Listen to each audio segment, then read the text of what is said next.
And with that announcement, the expectation was that rates were going to come down actually a little bit. And there was an expectation of improvement in inflation. And of course, rates are kind of tie in with inflation. And as inflation improves, then we should see improvements in interest rates as well. So when that's going to happen is the mystery, right? Yeah.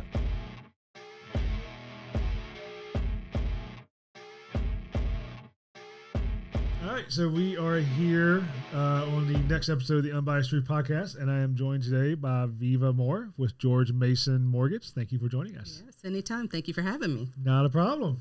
So first thing we want to do, you got a little disclaimer that you want to do. Yes, so all opinions expressed today are truly mine and not that of my employer, George Mason Mortgage. That's right.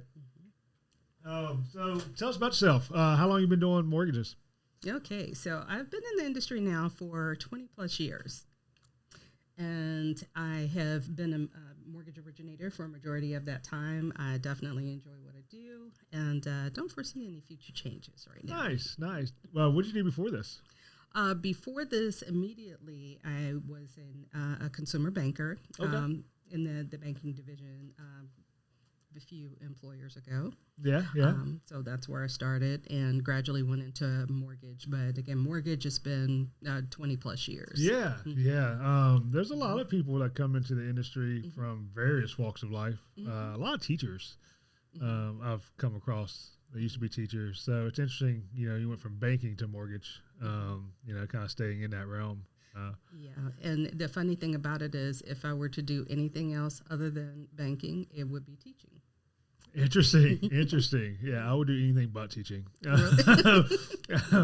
You got kids coming through like Courtney, and I wouldn't be able to. Couldn't handle it. Stressful. That's right. I was a semi-good student. So, how do you? 20 years. You've been through a lot. Yes, a lot of changes. Definitely a lot of changes. So I really started originating the securitized mortgage products in 2001. Okay. And of course, that was at a time where mortgage rates were coming off of an environment of being really high and starting to drop. So I got in at the right time. And it was the old rip a page out of the phone book days. So not a whole lot of training there. Yeah. It was definitely an experience, my initial run with mortgages. And I'm sorry, that was in the 98, 99 time frame. And then securitized mortgages in about 2001-ish. And you went through the fun times of 08, 09, 2010? Yes, yeah. most definitely. I still have battle scars from that time. I bet you do. Exactly. So I guess that leads to the question of, the last year, 2 years, 3 years of everybody, I say everybody, the media and the people who, read headlines and nothing else. The sky's falling and, we're headed for another crash and things like that. But someone who's been through that, what's the differences that you see that, then versus now? Yes, that's a great question. So it's not quite the same thing of what we had before. Number one, there's plenty of protections that were put in place after that time frame to avoid a lot of the repeat scenarios that folks are nervous about. So we don't have like the pick-a-pay loans where someone could choose a monthly payment and have negative amortization. So the monthly payment wasn't enough to cover being able to pay that loan off in full. We don't have those types of products anymore. So that's a big deal. And then the property values are increasing, but with the demand versus supply scenario, I don't foresee a bubble. But again, that's my personal opinion. That's right. And that's based on industry expert opinion as well. Yeah, and it's interesting. I'm in some home inspection groups on Twitter Face and whatnot, and one of the things that pop up probably weekly in all these groups is someone asks us, what's it like in your market? And there's a lot of factors that go into that. Not just, is the home inspector slow, but is the home inspector slow because it's truly a slow market, or is it because they don't, not good at business? They don't market and they just wait for the phone to ring. So you kind of, take it for face value or a grain of salt. But with that being said, markets are very different. depending on when you go. There are some markets that's lost value, but we've been fortunate here in the Richmond market where I don't know if there's been an uptick in value, but at the bare minimum, they've kind of stayed at least flat, depending on what broker's graphic you look at. It's anywhere from flat to, plus 3% increase in value and whatnot. Because of the demand here, Richmond's a high demand city the last couple of years, especially when we shifted to a lot of people working from home.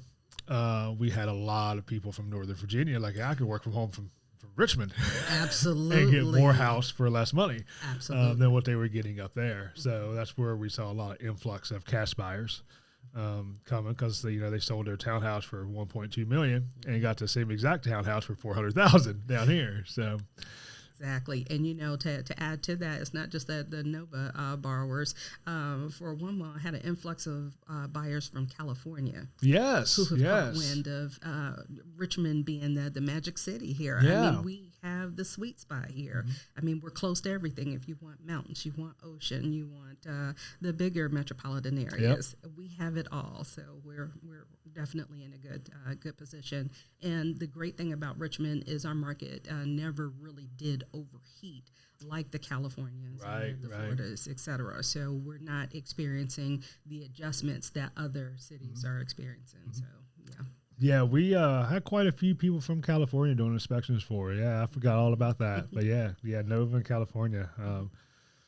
Interesting. It is. So with that being said, when we dipped, we saw a drop off in our business last July. And that's, of course, when the rates really shot up. You can see in our charts over the last 5 years of data, it was just a cliff there in July, kind of swung back up a little bit, leveled off, and then we saw it again in October. And, I think there was twofold. One, COVID was, by the government standards, was over. And a lot of the things that we couldn't do, we were able to do again for the first time in a couple of years. July was obviously vacation months, and October was all the fall festivals and pumpkin patches and stuff like that versus house hunting. In conjunction with the rates, right? But what did you see as we shifted from, what was to what is? Yeah, that's a great question. So 2021, of course, was a very, very hot market. Things were just unbelievably overwhelming volume-wise, which was awesome. Sure. It was awesome. But, yes, last year definitely was quieter. And it's funny thinking back because that first quarter, I can remember appreciating a little bit of a slower pace towards the end of the first quarter.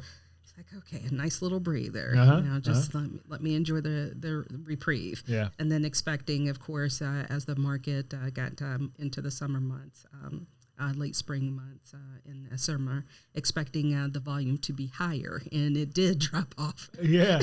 It's like it never really got back to where it was. And then, too, I work with a lot of first-time home buyers in what I do now. So it really got that much more challenging because the first-timers, of course, were being outbidded by a lot of investors coming in paying cash. Now, speaking of the first-time home buyers, I spoke to lender yesterday, and he was telling me, which that's not a surprise, I've heard it before, but a lot of first-time home buyers especially have they're backing out at faster rates after the home inspection. So are you seeing that as well? No. Okay. No, I have not personally experienced that. Yeah. No, I think by the time someone's under contract these days, they are really trying to make the effort to make that deal work. Now, we saw that a lot on our end the second half of the year, right, when you kind of had that drop in everything. There was not as much competition. So people were going in, 6.5%, 7%, getting the house. Not much competition. And then when the inspection came, we came in, wrecked everything. And they said, for 7%, sellers were still in that mindset, like, I don't have to fix anything because it's going to sell regardless. And so they would back out. You know, like, hey, Yeah. you know, I don't mind paying 7%, but I ain't paying 7% for this, right? Right. But now I think we're back in, you know, even with less inventory than we were, because of so many people locked in at 2.5%, 3%, not needing to sell. You know, probably just right back in that cycle of, you know, once you're locked in, you know, because you've bid on 4, 5, 6 houses and Exactly. can't get it. So Now I'm curious, and I'm pretty sure that right now I'm probably not seeing as much of a trend on that, just due to maybe buyer exhaustion. Even like you said, just having the experience of bidding on multiple properties and not getting those, they're kind of worn down. I did see more of that last year, though. With people walking away from the properties if the inspection wasn't right. We had a lot of 2, 3, 4 repeat clients, you know. I'm sure. You know, spend a lot of money on home inspections. Sure. But, you know, that's the difference between, you know, I won't say buyers and sellers market because we never truly went into a buyer's market. But you know, it was fun.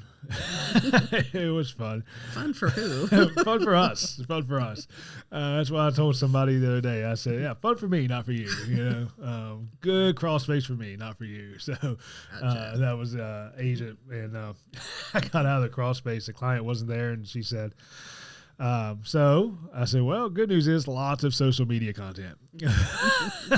Bad news is I don't think this is the one. You know, it was quite the disaster. But fortunately, they were able to get another house under contract, and that inspection went much better. I think I did it yesterday. Wonderful. So much better. Perfect. So yeah. There's a whole nother story to that first one, but you know, we'll get some distance on that one before we dive into some of those issues. But so recently, you know, when we slowed down, it was kind of the same thing. Like, you know, it was nice not to be, because we didn't have an off season, you know, the last couple of years. We were just staying steady. Exactly. You know, there was no really winter off, you know, doing inspections on Christmas Eve. Exactly. Day, you know, but still Christmas Eve, you know, and New Year's Day and all these other craziness. What holiday? What vacation? Right? So Black Friday wasn't a thing for you know, realtors and inspectors. We were just, you know, cranking them out. So it was nice, a little stressful. You know, once you get like, okay, we're done, you know, we're ready to get back to business. Fortunately for us, we stayed steady-ish. You know, we never really saw a drop off. My understanding is we've lost quite a few home inspectors because of that. A lot of us left the industry. Interesting. I say a lot, you know, enough, I guess, which makes sense because we've seen a lot of first time to us agents, you know, because when your inspector leaves and you got to find somebody to fill that void. But with all that being said, you know, we picked right back up 2 weeks after January. I've kind of been rolling ever since, but during that time, I paid a lot of attention to the rates and the Fed, all the Fed stuff and whatnot. And what we can do is on our end, when the rates dipped, you know, from, you know, 6.8 to 6.5, you know, I'd see the article say uptick in mortgage applications. And about 2 weeks after that, we see an increase in inspections, you know, because there's a lagging indicator there. And then when they went back up 6.8, you know, creeping towards 7, then 2 weeks after that, I kind of knew like, hey, we're probably going to drop off a little bit. Yeah. Since the spring market really started, I haven't paid as much attention because we've just been busy, you know, but our busy is very much different than your busy and realtors busy and whatnot. But I also know that recently the Fed has stated that they're pausing hikes. So what do you think that's going to do? Because when I saw it, I think I actually saw at the same time rates kind of ticked up a little bit. Exactly. And with that announcement, the expectation was that rates were going to come down actually a little bit. And there was an expectation of improvement in inflation. And of course, rates are kind of tie in with inflation. And as inflation improves, then we should see improvements in interest rates as well. So when that's going to happen is the mystery, right? Yeah. But right now, we have seen an uptick. Yeah, and there was a lot of predictions, and you know how those predictions go. Exactly. That rates were going to be back into at least the 5s by the end of the year, and now after the Fed hike, the pausing, and they ticked up. The last one I saw, and of course you can read 2 different articles with 2 vastly different opinions. Exactly. Now they're predicting, maybe low 6s, so they've kind of adjusted or tempered their expectations of where we're going to be at. Sid, let me tell you that crystal ball is a little cloudy right That's now. right. Yes, That's right. yes. Yeah. It's definitely interesting to see how volatile it's been, from day to day, minute to minute, how fast all that stuff's changing. Yeah, and surprisingly, though, it hasn't. Compared to when we saw market shifts in the past, pre-COVID, it honestly has not.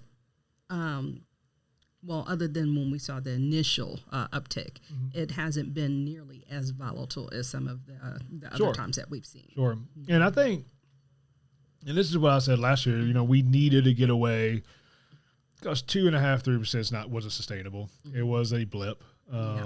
It's not a real thing. It was good while it lasted. That's right. But we needed to get distance on it for people to realize that where we are is normal. Exactly. Right? And I think, we've kind of maybe not the spring market people wanted, right? But it's still busier than what it, what we should deserve, maybe, at least for us. So I think people are finally starting to realize, like, I can't wait. Exactly. If I want a house, I got to get a house. 6.5%, 6.5%. It is what it is. And you know what? 6.5%. It sounds high coming off of a 2 and 3% rate environment, but 6.5% is still great. Oh my gosh, rates were what 8%. Over 8% when I first got into the industry. So, I mean, we're looking pretty good still. Well, that comes where those headlines come in at, right? Rates have doubled.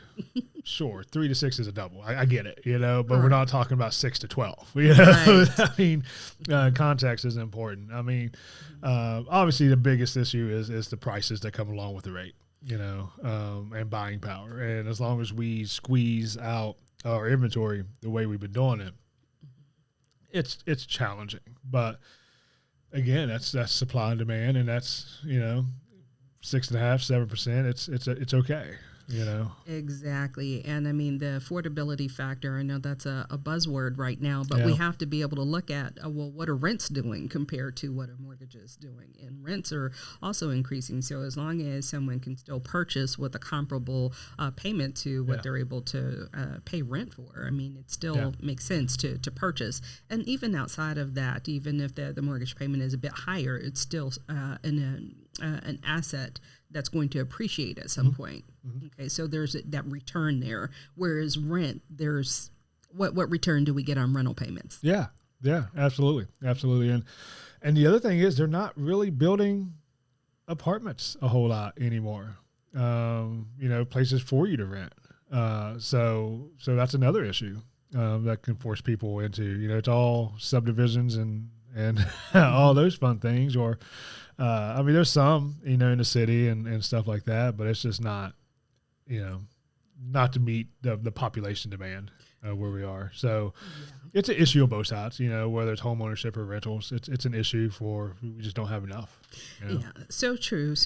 And I do hear comments about there being a lot of construction for apartments, but like you said, is it enough to meet the demand of the shortage? And that is the issue. Yeah, because for the last 10 years, it's just been single family homes. And now all of a sudden it's, we need apartments, so they're behind, on that. And you can see that bell curve, even talking about, construction for single family homes, how it dipped down. And now that's why we're behind, because builders slowed down their pace over, 10 years. And then they ramped it up, but it's just still, and then COVID happened and supply chain happened, and a 3-month house turned into a year-long project. And, exactly.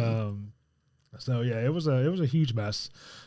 Still is, hopefully getting better. But going back to that first-time home buyers, I met you at a VHDA class, or Virginia Housing class, first-time home buyers class. So how did you get involved with that? Yeah, and thank you again for participating in that. I really enjoyed what you have to say. So I got involved with that because my inspiration for being a mortgage loan officer actually came after my first home purchase experience in the late 90s. I'm dating myself now. Yeah. Courtney wasn't born then, by the way. I was not. Oh my gosh. Right? Yeah. Okay. Oh, wow. You're younger than my youngest son. Yeah. Yeah. There's a whole nother issue with her age that we can talk about later. Yeah.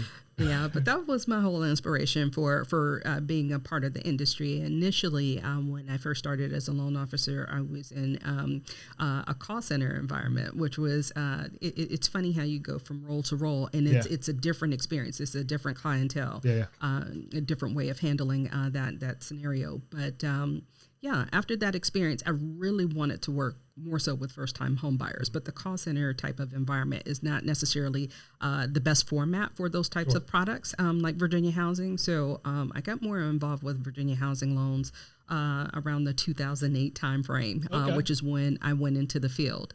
And of course, it's a good time to go to the field. Exactly. I always seem to choose to make that move around the time of chaos, right? Yep. After 9/11, and then So anyway, it was just a rewarding experience being involved with that. My very first Virginia Housing loan. Also, the young lady had grant money through Housing Opportunities Made Equal, and just being able to experience all that coming together and just the reward of helping her through that. And she wrote me just this beautiful letter afterwards explaining how she had been through public assistance, everything, et cetera. And we just really bonded over that moment, and just to be able to see how much it changed her life. So that from that point forward, I knew that that's what I wanted to do. And just fast forward here to more recent years, being able to work with buyers one-on-one and helping them through the process and getting the feedback from those clients made me want to get more involved with the education piece of being able to be more hands-on, more so than what I can do in just the average phone call. Yeah, I've done, I got started because the agent reached out and she said, hey, take this class. I said, okay. So I took it, and, only did them for her. She was doing it. She's been doing it for a while. And then probably the last 6 or 8 months, I started getting a lot more requests. Started with a brokerage in Newport News. They say, hey, we want to do this monthly, first 6 or 7 months of the year. I said, cool. Send me this calendar, and, I put it in there, and I'll be down there. And then the last couple months has really blown up. Got probably about 6 or 8 on the calendar for June and July. Nice. Yeah, but I enjoy it for the same reasons. Nobody knows what we do. That includes clients and agents and other home inspectors. Like, nobody has any idea what it is that we do, or what a home inspection truly is or isn't. And, most importantly, what we do not do, what we can't do. They don't understand the differences between, one inspector to another. Not every inspector walks a roof. Not every inspector has the ability to use a drone and see the roof, So the one I did just last week, yesterday. Wow. I don't know what day we're on. Last week to yesterday, really soon? Right. Kids, life. I say, hey, do you know that, by our standards of practice, all the inspector has to do is inspect the roof from right out that window, on the ground. Wow. That's it, and then everybody's like blown away. It's like, that's why we ask questions, when you schedule a home inspection, what do you do? So I really enjoy it. It's fun interacting with them. People taking those classes and the first-time home buyers and all that stuff. So with that being said, I don't think I've ever talked about Virginia Housing on a podcast. I've talked to a couple different lenders, but I don't think we've talked about it. So what you can share, what is Virginia Housing and their programs, and what their goal is and all that stuff, because you probably know way more about that than I do. Because I come in for my hour part and that's it. That's quite all right. Virginia Housing, and I promise you, they didn't pay me to say this, but so they're a state-funded agency. I consider them a housing advocacy organization because they're all about the education piece and offering products and services to benefit the home buyer, to benefit the client. So that is my draw to them, and I definitely appreciate what they do. They're very conscious about improving the products and services and hearing feedback on how to do so. Yeah. Okay. But pretty much most types of products that you can think of, your basic conventional FHA, rural housing, VA, all of those loan types are offered under the Virginia Housing umbrella. And the difference between doing that loan through Virginia Housing versus just doing an FHA or a conventional loan direct is that there are additional benefits available, such as down payment assistance, such as being able to borrow the down payment plus a portion of the closing fees in some cases. Okay. So that's something that's looked at on an individual basis, depending on the client needs and the application details. So all the same loans are available. They're just adding some assistance to it. I did not know additional that. benefits. Okay. Yes, Okay. absolutely. And I've done enough of them where I can definitely tell you that, it's a great way for buyers, especially in this market right now, to be able to minimize how much cash is needed for closing, because it's not as common for sellers to pay closing fees like it was several years ago. So to be able to get into a home and have some of your down payment covered by Virginia Housing, it's pretty awesome. Awesome. So one of the things I see come through, just hearing people talk, is the fact that explain the difference between the pre-approval and when you're actually getting into it, right? Because I see a lot of people, they get pre-approved for a loan, and then they go find their house and whatnot, they put their offer in, and then, not you, but the underwriter, right? Comes back with all these different things that they want, and things kind of can fall apart there. And so what's the difference between pre-approval and I guess the underwriting process once you're getting deeper into it? Yes, that's a great point. So the terms pre-approval, pre-qualification, whatever label you want to put on it, it does not mean loan guarantee. And I think that's where people get a little tripped up on that. The term pre-approval means that we have completed a loan application and that we have reviewed applicant income and assets based on what was submitted with that initial file. That's a pre-approval. Okay.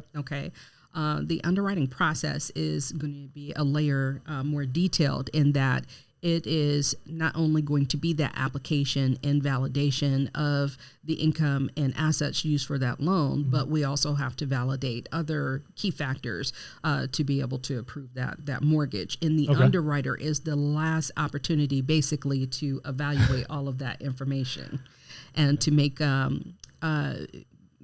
request for additional information if need be to satisfy those approval requirements. Okay. So that's why sometimes in the final hour even there may be requests for additional information. Yeah. Awesome. Courtney's giving us dirty looks. So was that too loud or too loud? For anybody watching the YouTube channel, that's why, we look at Courtney. She gives us dirty looks versus yelling at us on the microphone.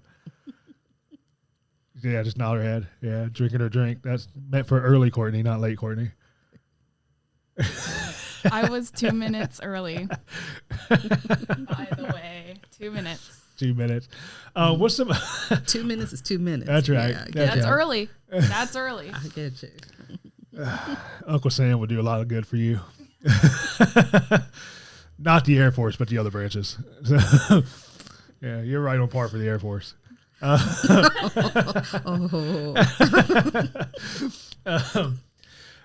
So what's some other things that you see, common pitfalls and things like that, or you see clients and agents struggle with, especially newer agents, obviously, when you start seeing applications come through and things like that?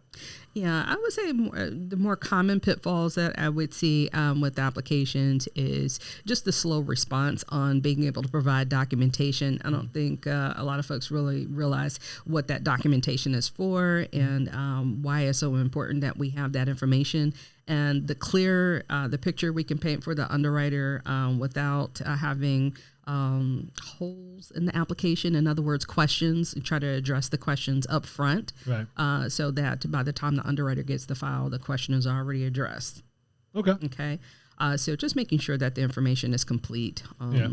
For example, typically with most applications, it's 2 months bank statements, the most recent 30 days of pay stubs, 2 years of tax returns, and W-2s. So a lot of times there will be missing W-2s or not all pages of the tax returns or undisclosed business income or business loss. All of that plays a factor. So just making sure that we have all of that. Okay. So you said 2 years of employment. I see this question pop up all the time in the mastermind groups, self-employed, right? I started my own business and I want to buy a house, but I'm 6 months in my new business, So is there anything that can be done for people with less than 2 years of employment history, whether it's self-employed or just regular employment? Okay, so for regular employment, I'd say salary or salaried There's applicants. regular people, yeah. Salary or hourly, think of it this way. What the lender is looking for is consistency in income. So if we can document consistency, even if it's less than 2 years with that particular employer, it doesn't mean that someone's not going to qualify. That income could still potentially be used. Where the longer time frame is needed is if there's, for example, varying hours. So someone who's hourly, who might work 35 hours one week, might work 42 hours the next week. So if we're trying to establish a pattern of consistency, that's where that longer time frame is needed. But for someone who may be salaried, where there's a set pay that we can bank on, even if it has just been 2 months or 3 months or 6 months or however long, that consistency is already established. So you work for somebody like local, state, federal government, because that's the easy one to pull from, where I get a guaranteed salary that doesn't really change minus overtime, Yeah, and even outside of that, for hourly employees, it doesn't mean that they're not going to be eligible either. But if we can identify that there is a set minimum number of hours that individual is going to work, then we could use that as well. Okay. Now, for self-employed applicants, it's a little bit different. Because self-employed, as you know, the whole benefit in being self-employed, aside from all the perks of being your own boss and all that wonderful so many stuff. perks. Work 100 hours a week. Right? That's right. That's right. Deal with Courtney. Yes. But we have to look at the tax returns to be able to document the income for self-employed applicants. And same thing, we're looking at consistency. So because we can't rely on a pay stub or something like that to validate that, we're looking at what's been reported to IRS. And 2 years is typically the minimum time frame. So the next rabbit hole for that is so many, I'm not saying I do this, but so many self-employed businesses, they run their businesses pretty lean or they try to keep as much money in the business as possible. So they pay themselves minimum, right? So even though their businesses can be very profitable or is very profitable on paper, it may not look that way. So what's the, challenges and overcoming those challenges, or is it just like, hey, at some point you just need to realize if you want to buy a house or a car or whatever, you need to kind of adjust how you're doing this? Yeah, I'm going to say that I can't really give tax advice. Sure. Okay, so that's going to be more of an individual question that they want to have, someone would want to have with their tax preparer. Sure. And suggestions on how to show more positive income on the return. But outside of that, minimizing the write-offs, that's one way that's going to help. Sure. Yeah. Okay. Yeah, write-offs. Yeah. Let's see, minimize write-offs, pay more taxes. Yeah. I know it's a delicate balance in there. It's always funny, at the end of the year, you'll get so many people say, I've made this much money. I need to go buy a new car because I have to pay tax on that money. Or you just pay tax on that money and, keep the extra. You don't have to buy a $40,000 car just to come out ahead. But, speaking of, I'm glad you mentioned that because that's actually a pretty common thing that I see with applications when folks will buy a car and then buy the house. Yeah. And unfortunately, that car payment still has to be considered in the mortgage application evaluation. So if at all possible, minimize all debts before actually starting that application, and definitely don't purchase any big ticket items. No $40,000 cars. We did an inspection. I did an inspection, and it was like still in the crazy market, and they were doing informational purposes only or whatever, and it was just not a good house, and they were kind of stuck. They didn't really have any real out unless financing fell through. That was like their last hurdle, and the agent's like, you can go buy a car or something. Like, I don't want to buy it because that's going to affect you. That's not like something you quickly recover from. If you want to buy a house. But yeah, you can kind of go buy a car if you really need to get out of this. Oh my gosh. Really? Yes. Wow. So yeah, I don't advise it, but that's just something you can do. So fortunately, they found another way to get out without having to buy a car. Wonderful.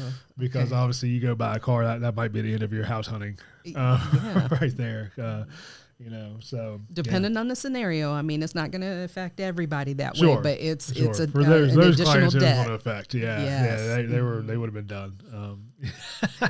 Oh no. Any other tips for applications or going through the process? Clients, agents, anybody? I would say for agents and clients, just being realistic about the numbers is the best thing for both sides. Okay. Just for agents, understand that the lender is working with the information that the buyer provides. Yeah. Not a whole lot that we can do to stretch those numbers, but so far the numbers are what they are. Sure. And for the buyers, just making sure that you're having honest conversations with your lenders of choice, and really accepting the information that's being given, and trying to provide information as clearly and accurately as possible, and being forthcoming if there's things, for example, like alimony, child support that's being paid. Please make sure that information is being disclosed, because that's the kind of stuff that can come back later on in the process and hurt you. And just being realistic with yourself about what amount you might qualify for, and being able to make those short-term sacrifices to get to the goal. But definitely no big ticket purchases prior to application. Minimize any credit pulls. Save cash. And by cash, I mean paychecks. Not necessarily just cash deposited at the house. Put it in the bank. That's right. So that we can document it. That's right. Awesome. Well, any other closing thoughts? I would definitely want to share that, for those folks who are feeling a little discouraged, a little beat up, to hang in there. Hang in there. Don't give up. There are definitely opportunities out here, but definitely don't give up. Awesome. And if people want to get a hold of you, how do they do that? Yes. So the best way to reach me is through my cell, which is 804-617-9645. Awesome. Well, thanks for coming on. Well, thank you. I hope you enjoyed it. I did. You said it was going to be fun, and it was. Yeah. Thank you. Absolutely. Well, I appreciate it.